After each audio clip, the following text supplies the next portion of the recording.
يا ساتر. ايه يا اسطى ينفع كده؟ انت شايف اللي بيحصل في معرض الكتاب؟ انت شايف الاسعار يا جدع؟ الواحد عشان يشتري كتابين لازم يبقى تاجر هيدرو. الحمد لله على الفارق جدع. اخرة الثقافة والله. هو ده بقى اللي عملناه في الشغل. الله يخليك. فالمهم يا اسطى، وانا قاعد بشرب شاي كده سالت نفسي هو ليه الكتب غليت يا جدع؟ فقلت طب شيلها من على النار. وحالك ما تعمل ديسلايك، انا بس ببقى في الاول عامل كده. المهم احب اشكركم طبعا يعني على ارائي على الحلقه اللي فاتت، يعني انا اتبسطت فشخ، فقول لي رايك برضو في الحلقه دي. والمهم بينا على الموضوع، ليه الكتب في مصر بقت غاليه فشخ عزيز القحطان؟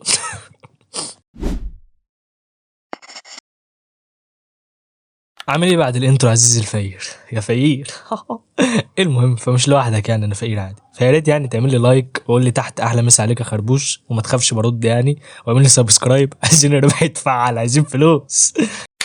فالمهم نرجع لمرجوعنا، ليه الكتب بقت غاليه؟ ولا هي مش كتب بس اللي غاليه، يعني مثلا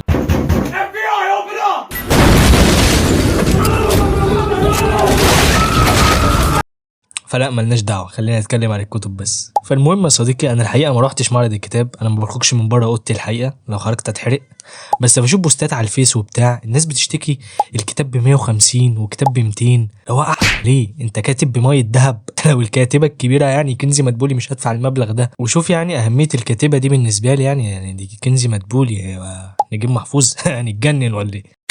فالمهم قعدت ادور ليه الكتب في مصر بقت غاليه. انت لو مش مصري وسعودي يعني او حاجه، ونبقى يا اسطى شوف لي سبونسر، عايزين فلوس. فبينا على اول سبب، ضعف القوى الشرائيه. عارف ضعف القوى الشرائيه يا عزيزي؟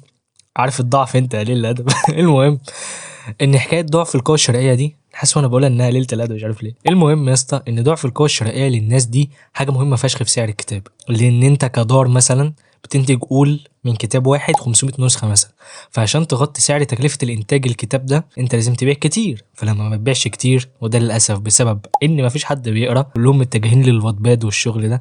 ومعلش يا جدعان بما ان جت سيرته، يعني ايه الخرا اللي بيتكتب على الواتباد ده؟ لا بجد ايه ده زنا بجد، يعني تلوث كتاب يعني. ماشي والله عايزين نحلق الناس دول. المهم يلا الحمد لله على الفقر وكده. انت ما عندكش للاسف ناس بتقرا كتير، فبتضطر ترفع الاسعار عشان للاسف مفيش حد بيقرا، فلما حد جديد يكون عايز يقرا هوب يلاقي الاسعار غاليه فما يقراش، فما يبيعوش فيزودوا الاسعار، وندخل في دوامه بالتصارمه. فيا يا جدعان بقى عيب تبقى تتفرج عليها ومش بتقرا يعني. عايزين نشتري كتب يا ولاد الصرمه. المهم تاني حاجة، ودي حاجة بديهية يعني، الورق بقى غالي. وللأسف يعني معظم الورق المستخدم في مصر أو كله بيبقى مستورد، فأنت بتستورد بالدولار. للأسف الجنيه قدام الدولار يعني أنت فهمتني. فالورق غالي يا جدعان. وفي حاجات كتير فشخ بتأثر على سعر الكتاب، زي سعر الكهرباء مثلا، لأن المطابع دي مش شغالة بالبناء الضوئي يعني، وزيادة سعر الحبر زايد بقى على أجور العاملين. فأنا أنا تخيل احنا في تاني حاجة، وشوف كام حاجة مشاركة في سعر الكتاب. يا رب سبونسر. يا رب سبونسر من عندك.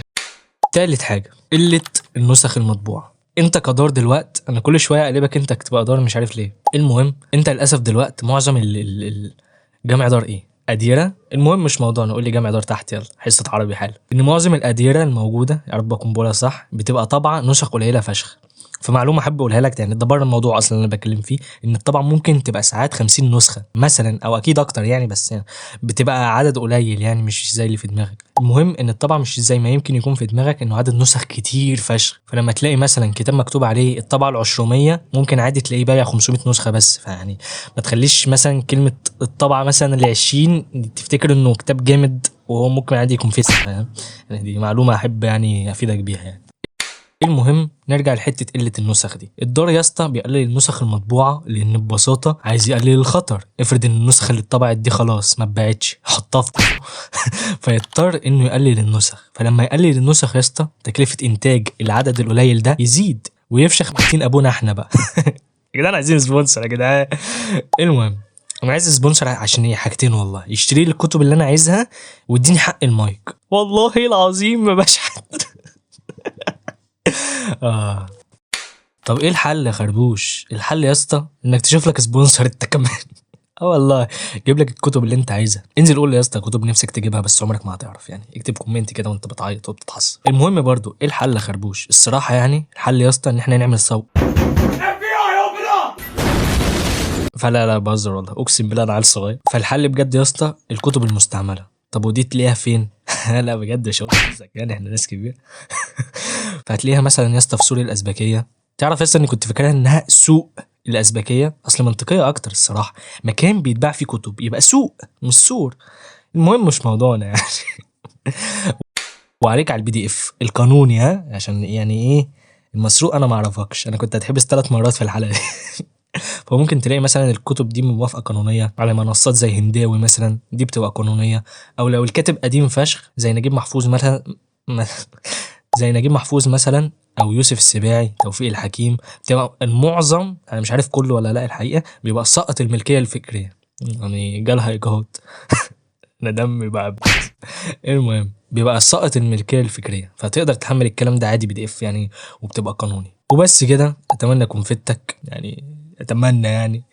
بس كده يا اخويا انا خلصت. اعمل لي لايك وسبسكرايب لو الحلقه عجبتك، لو ما عجبتكش قول لي ليه في الكومنتات، وباذن الله هحاول احسن. وبس كده، كان معاك الخربوش، والسلام عليكم ورحمه الله وبركاته.